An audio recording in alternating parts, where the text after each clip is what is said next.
Hi. If you found your way here, maybe you're looking for something that's hard to name. Let's just sit with that for a moment. There used to be a version of friendship that felt easier to hold. Not perfect, not without awkwardness or effort, but easier in the sense that it seemed to happen more naturally. You were in the same place often enough that closeness had somewhere to grow. Conversations didn't have to be scheduled 3 weeks out. The friendship wasn't something you maintained. It was something you were simply inside of. And at some point, without a clear moment you can point to, that started to change. Maybe a friend moved, or you did. Maybe life got louder. Maybe you both got busy in ways that weren't dramatic, just accumulative. And now there are people you genuinely love, people who know things about you that no one else knows, and you realize you haven't actually talked to them in 2 months. And when you finally do, you spend half the conversation apologizing for the gap. It's a particular kind of ache, not the sharp kind, but the slow kind, the kind that builds quietly, because the friendship didn't end. It just got harder to reach.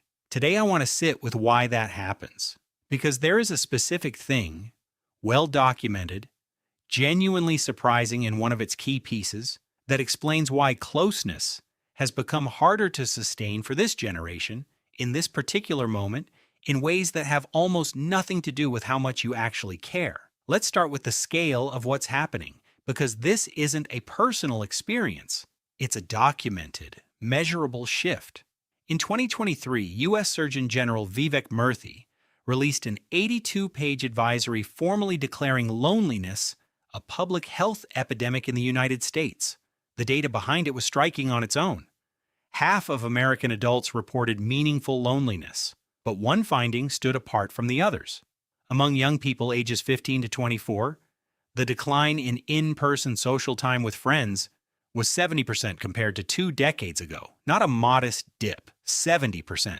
The advisory noted that since 2003, the average American has been spending roughly 24 additional hours per month alone, hours that, in earlier decades, were spent with other people. And the number of close friendships Americans report having has been declining steadily for decades alongside it. The conditions that friendship needs to survive, shared time, proximity, the unplanned and unhurried kind of presence, have been quietly disappearing. And when the conditions erode, the connections built on them begin to loosen. Not because anyone stopped caring, because the structure that held them is no longer there the way it used to be. But there's a second layer to this, and this one is harder to see from the inside. Jamil Zaki at Stanford University, who studies human connection and co-authored a chapter on the social health of young people for the 2025 World Happiness Report, has found something that keeps reappearing in his research. People regularly underestimate how much others want connection. You assume the person you've been meaning to reach out to isn't thinking about you the same way. You assume the friend you miss doesn't miss you back in quite the same proportion. You assume that wanting to be closer is a need that's a little more yours than theirs. And so you wait, and they wait, and the gap grows. Not because the wanting stopped, but because both people, separately, quietly decided the other probably didn't need it as much.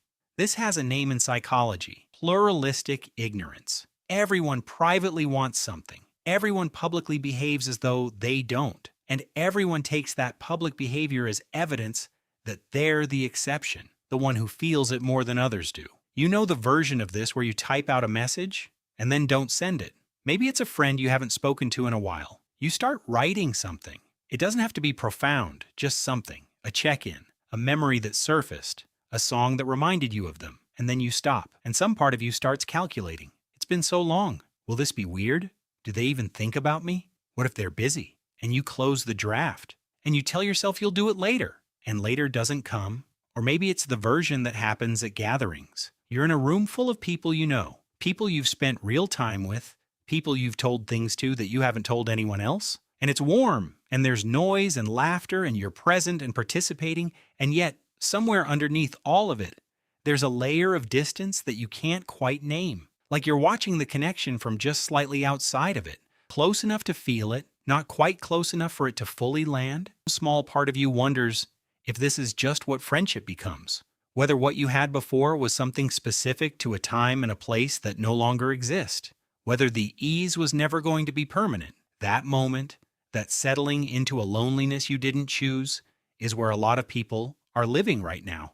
And the research says you are not alone inside it. You are surrounded by people who are feeling the same thing and not saying so. Here's the thing the research keeps pointing toward, the part that I think is worth carrying out of this video. Friendship didn't fade because no one cared enough. It faded because everyone was waiting, quietly assuming that the wanting was more theirs than the other person's, assuming that reaching out after too long would be awkward or unwanted or too much. And so the very thing both people needed from each other, a hand extended across the gap, stayed in a draft that never got sent. Zaki's research has found that when people are given even a small piece of evidence that others want connection too, that the person on the other side is also craving closeness, also waiting, also carrying the same quiet calculation. They reach out. The wanting was always there. It just needed permission to move.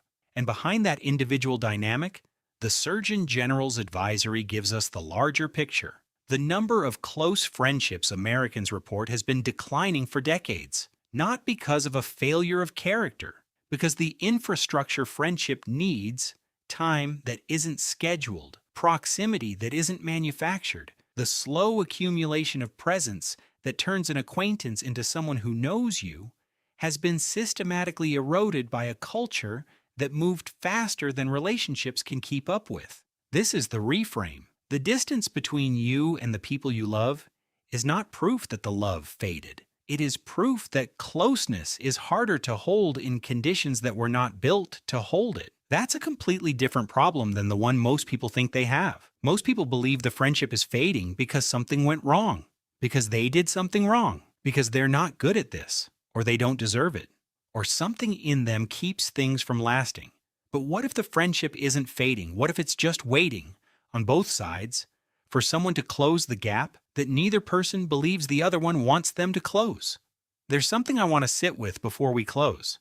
Every older understanding of what it means to be human has placed friendship near the center of what makes a life feel like a life, not as an accessory, not as a reward for doing everything else right, as something essential, one of the few things that people, across cultures and centuries, consistently name when asked what made their lives worth living. We have always known this. And somewhere in the speed of things, in the notifications and the schedules, and the quiet drift of days that feel too full to also hold the people we love, that knowing got buried under a layer of busyness that mistook itself for living. There is something worth listening to in the ache you feel when a friendship has gone quieter than you wanted it to. That ache is not weakness. It is not neediness. It is an accurate signal from something very old in you, something that knows before any research confirmed it that you were not built to do this alone. You don't need to restructure anything right now. You don't need a plan. But maybe there is a name in you right now, someone you've been meaning to reach out to, someone who, if you knew with certainty that they were sitting somewhere feeling exactly what you feel, you wouldn't hesitate. You don't have certainty, but the research suggests the odds are much better than you think. I hope today gave you a little more room to hold that without turning it into a verdict on yourself. Closeness isn't easy right now. The conditions are genuinely harder. That's real, and it's not your fault. And somewhere out there, very likely, is someone who has your name in a draft they haven't sent yet. Someone who has been doing the same quiet calculation you've been doing. Someone who would close the gap in a second if they knew you were on the other side wanting them to. You are not too much to want this. You are not bad at it. You are someone who loves people in a time that makes love harder to reach across. That's worth knowing.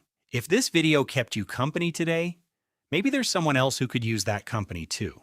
And if you want to sit with us again sometime, the door is always open. Take your time. Find your still.